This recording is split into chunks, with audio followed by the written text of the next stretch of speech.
Salam damai sejahtera di dalam Tuhan kita Yesus Kristus. Shalom, selamat pagi dan semangat pagi.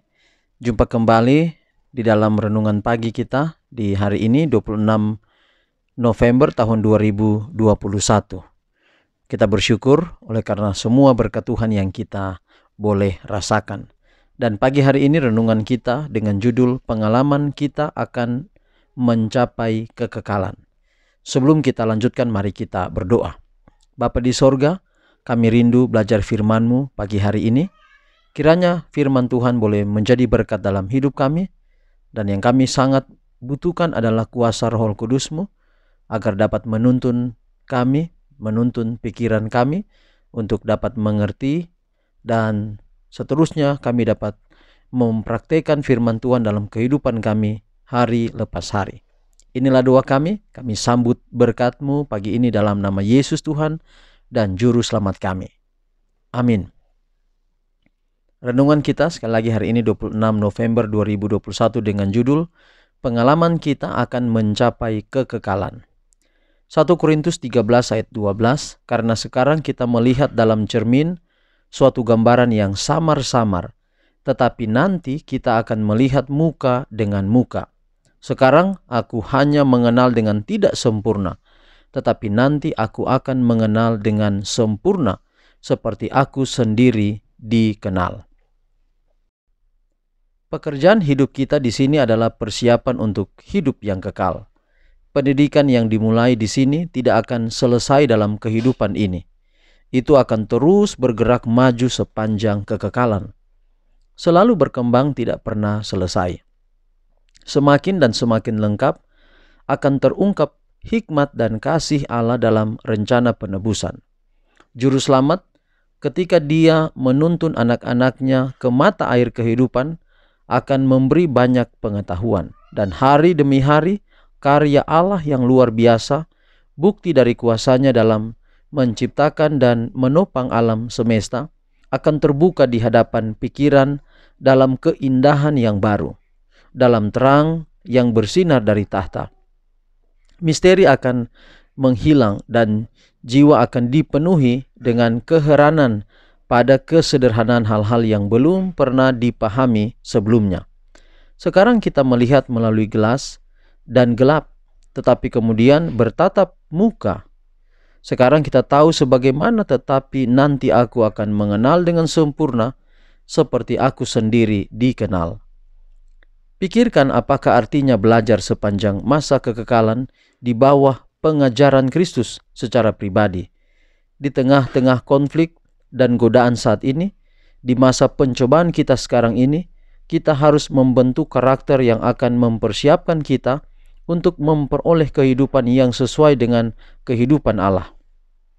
Kita harus tetap memandang hanya untuk kemuliaan Allah, dan dengan demikian tumbuh dalam kasih karunia dan pengetahuan akan Tuhan dan Juru Selamat kita, Yesus Kristus.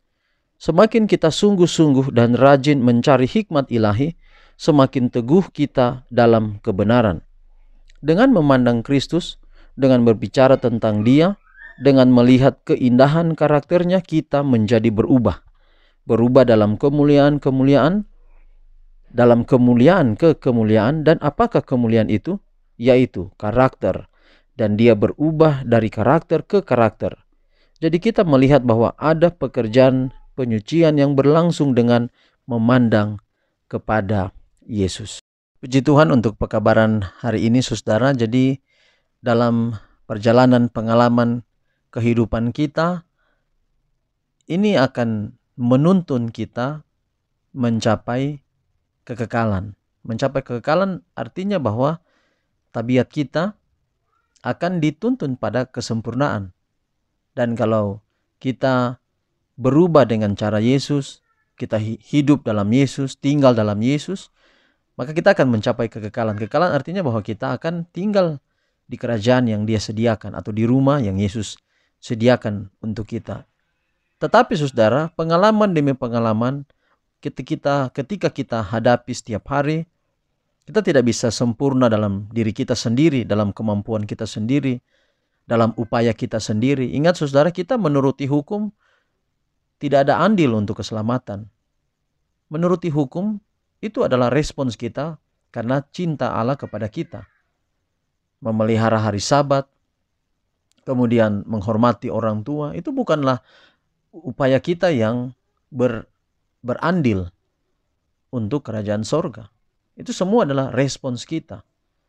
Nah, tuntutan hukum itu juga agar supaya cinta kita kepada Tuhan itu berespons. Artinya bahwa itu kita bisa bilang itu aktif. Jadi kasih kita kepada Tuhan aktif jika ada hukum, ada tuntutan yang harus kita lakukan. Tapi itu tidak pernah menjadi andil keselamatan kita. Ingat, yang tersalib di kayu salib bukan hukum, bukan juga diri kita, tetapi di sana murni 100% Yesus anak Allah yang tersalib. Jadi keselamatan murni perbuatan Yesus, perbuatan Allah melalui Yesus. Dan kita dalam setiap hari perjalanan hidup kita, pengalaman-pengalaman jatuh bangun yang kita hadapi itu ketika kita terus bergantung kepada Tuhan, walaupun dalam keterbatasan kita, itu adalah pengalaman untuk kita mencapai kekekalan, hidup yang kekal yang Tuhan janjikan untuk kita. Kiranya pekabaran hari ini boleh menjadi berkat bagi kita. Biarlah kita memelihara hubungan kita dengan Tuhan, sehingga waktu demi waktu kita terus bertumbuh, mengetahui ini, mengetahui itu, yang hal-hal yang baik yang akan menuntun kita sampai tiba di dalam kerajaan sorga yang Tuhan sediakan untuk kita. Tuhan berkati pekabaran hari ini. Mari kita akhiri dalam doa. Kita berdoa. Bapa di sorga, terima kasih untuk berkat-Mu yang sudah menuntun kami hingga pada saat ini. Biarlah pekabaran firman Tuhan hari ini boleh menjadi berkat bagi kami.